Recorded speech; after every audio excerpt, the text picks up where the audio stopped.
Hey guys, what's up everyone? Welcome back again to another video tutorial from the Apex Predator Billiards Training Club. My name is Apex Selenio, your aspiring professional pool player and pool instructor. Now in today's video, I'm going to be taking you on yet again another journey throughout the whole kicking experience, learning the art of kicking, learning the precision and accuracy and the mathematical application that goes behind learning how to kick at an object ball. I'm going to be taking you through my experience since 2014 when I was exposed first to this by the great Torluri, and just looking up at Efren Batarias, which is one of the greatest kickers in the world. He learned the art of kicking at an object ball. So of course, if this is the first time here on the channel, do not forget to hit the subscribe button below, turn on your post notification bell, leave some positive questions and comments down below, and do not forget to share this out to your pool families and communities. So let's jump right into the rack and get started here. Now guys, in my last upload where we looked at the one rail kicking system using mathematical applications, where we looked elaborately at the whole concept of adding the object ball value to the cue ball's value and dividing by 2, that gives us a reference point of aiming at one rail kick. And on my table you will find that you have to use a trace of right or left spin. Now you have to be able to test this out on your own, guys, and test your table. Some tables require spin, some table does not require spin.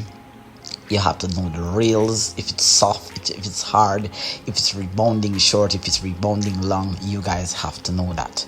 Now here again in part 2, I'm going to be highlighting the aspect of kicking at an object ball that may not necessarily be near the rail. Now remember that we said that this diamond is 10, that is 20, 30, 40, 50, 60, 70 and 80. So our cue ball is always at 80 when it's in the corner pocket. Now when you're going to kick at an object ball, for example, I'm going to be trying to kick at the one here, and so what you have to do is that you have to pick a spot, pick a value towards the to the same side rail that you think if the cue ball was to go into that direction, it will therefore make a legal hit on the ball. So here the one ball, as demonstrated in my previous tutorial, the one ball when it's on the spot is in the trajectory where a trace of right spin, maybe about 2 o'clock spin, will give you a shot like this in the corner. That was on my first attempt there, and you'll see where the replay here is showing that I also did that very same shot, got that very same result when I was doing it when it was near the side rail. Now here, that was a successful shot. Then my objective here now is to kick at the 6 ball. So the same procedure is going to happen here. I'm going to walk around here. I know that if my cue ball is at the corner pocket, it's going to be at 80. So now you'll see where I position my cue ball here. I'm going to walk around now, and then I'm going to be looking now at a value that if the cue ball was to go to that value there, then I might make legal kick here. So I pick the number 10. So I walk around then, and I'll just add 10 to 80, and I'll get 90.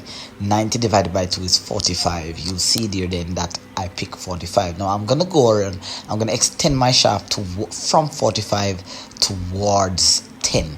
So therefore then you see that I might hit the back end of the 6. Now I'm not very confident or comfortable with hitting it like that, so I'm going to pick a different number. Perhaps I'm going to pick, say here, 15.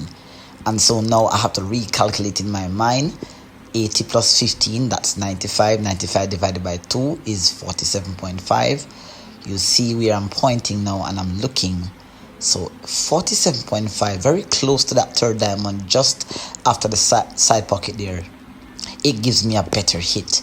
Now I'm confident now that I'm going to hit the 6 in full, and the best part of the 6 here to hit is on the left side, where I actually have a chance of making the shot.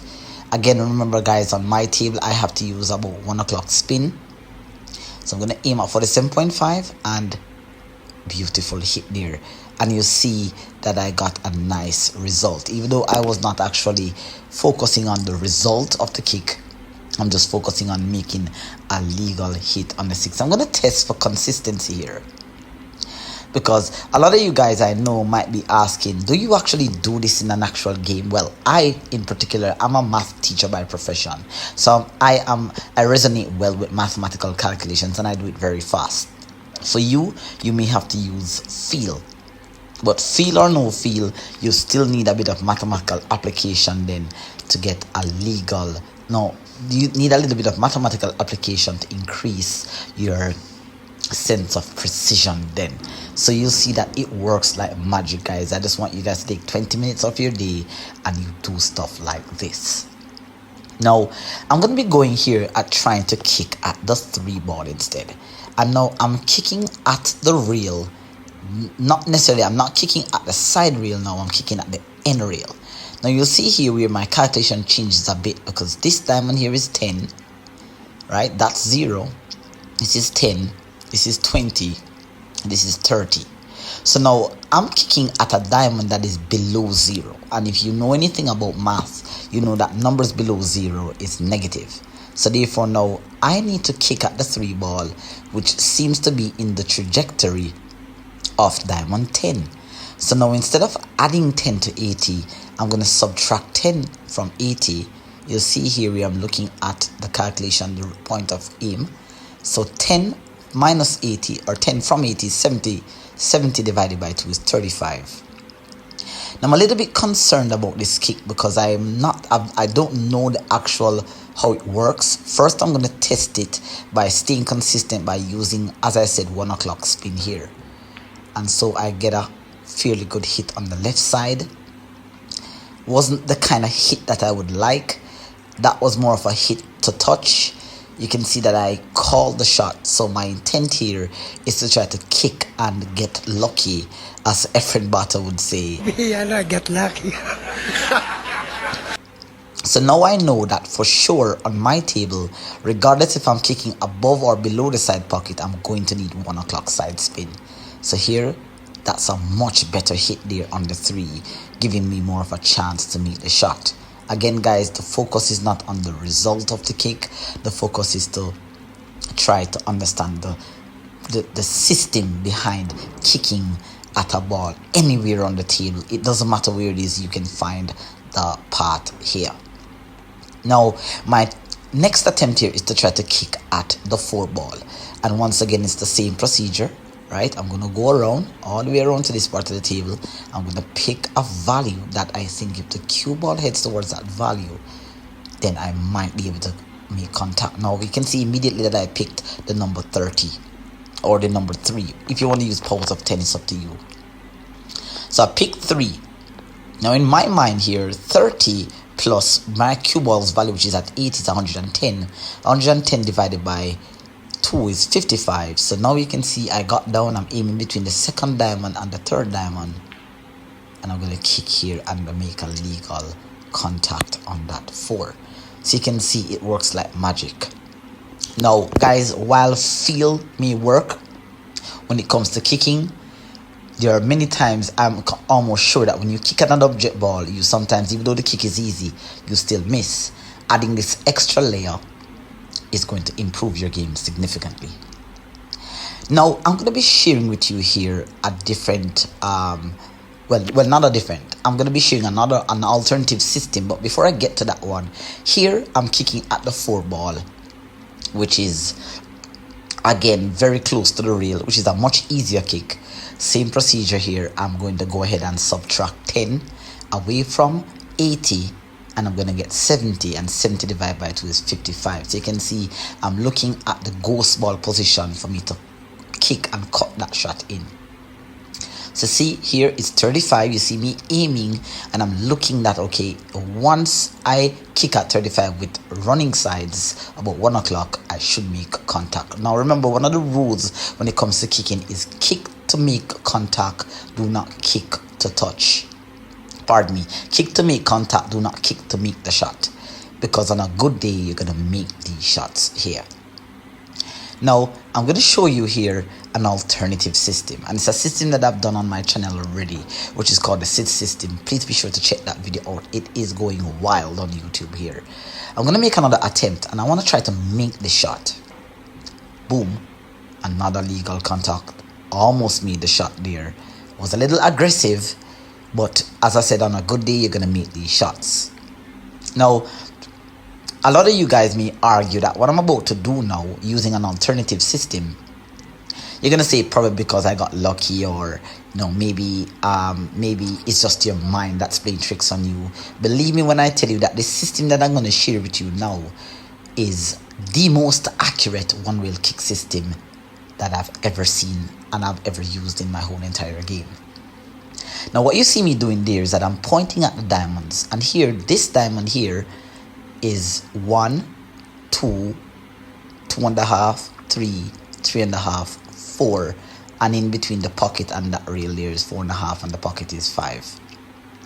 Now my object ball, my cue ball, pardon me, goes by 30, 40, 50, 60, 70, 80. So here that the 4 ball here is at -4, it's at 4. So if therefore then I go ahead and I aim there at 35 with just an extra side spin here, you'll see where I feel more accurate. Do check out the SID system and you'll see that it actually works like magic. Now for the SID system here, all I'm going to do is just multiply 8 or 80 times, well, 8 times 4, and I get 32, and you see there that it makes the shot beautifully in the corner. Now I'm going to be doing the SID system once again on my channel, but this time it's going to be on an 8-foot table, so you'll understand a lot more about the numerical applications of that. That explanation was a bit fast, so just bear with me a little bit here until that video is released. So you have to be sure to subscribe to the channel to look out for that. So once again here, you see me doing a lot of pointing and a lot of calculations here. This is exactly what I do regardless of if I'm playing a match or not. Once I have to kick, I have to calculate.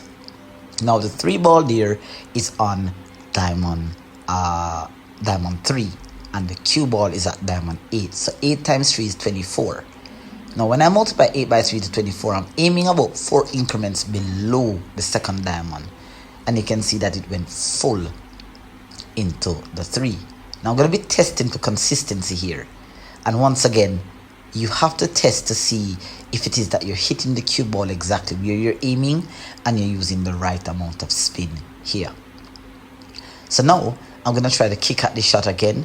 Already I've done my calculations. I know that aiming from 80 to 24 is going to give me a full hit on the 3 here.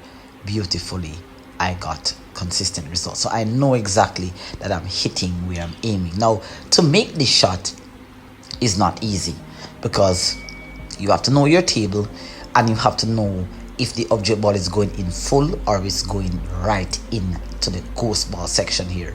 So it's an extra layer of spin here.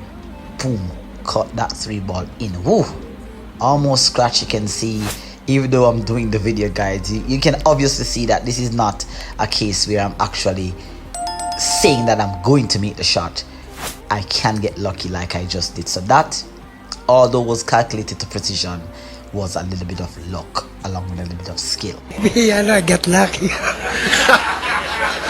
Alright, so I do hope that you enjoy this little tutorial, this little guide. I'll see you in the next one, and until then, take care, bye bye. Please like, share and subscribe, and I'll see you in another one. Take care, bye bye.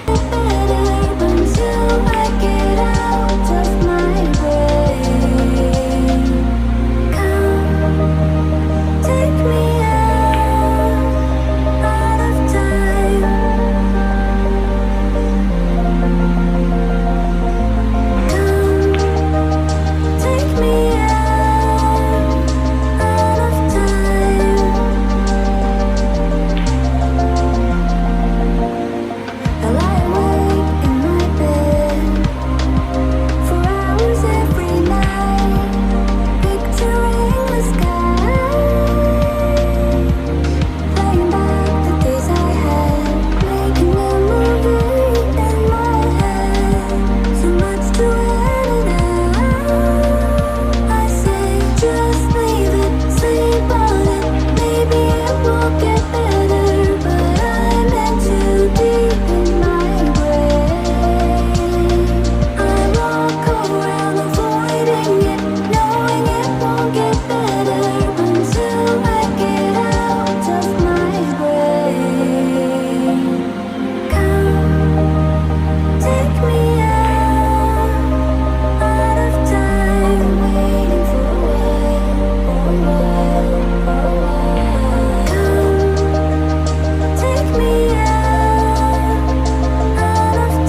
lucky.